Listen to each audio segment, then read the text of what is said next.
Today is Rosh Chodesh, a day we increase our blessings with the Yaleh V'Yavo prayer.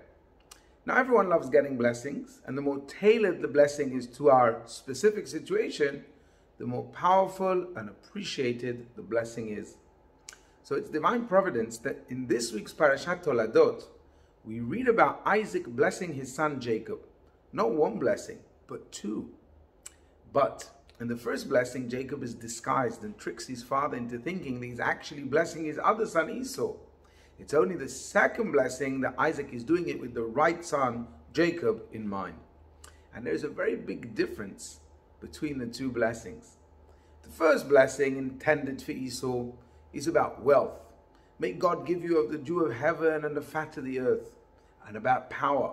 Let people serve you and nations bow to you. In the second blessing, intended for Jacob, it's about children, it's about our homeland. And what we see from this is that Isaac indeed loved Esau, but in no way was he deceived as to the nature of his elder son. He knew what he was and what he wasn't. Isaac understood with true honesty the personality of his child Esau, a son driven by money and power, motivated by jealousy and greed, and thus blessed him accordingly. But when Isaac is blessing Jacob, the blessing that is actually intended for Jacob, his blessing is one focused on the future, not on his next business deal or venture, but on his progeny, on his ability to implant the love of God to the future generations. For thousands of years, Jewish parents throughout all the generations followed the second blessing of Isaac to Jacob.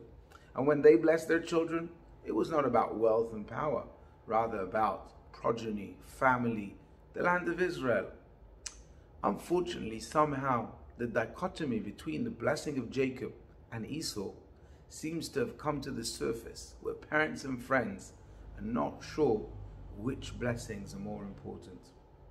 So let's make sure that the blessings we are giving our children is not the ones intended for the selfish and materialistic Esau, but rather the blessings of Jacob, the blessings of virtue, vision, and values that will ensure many years of nachas ahead.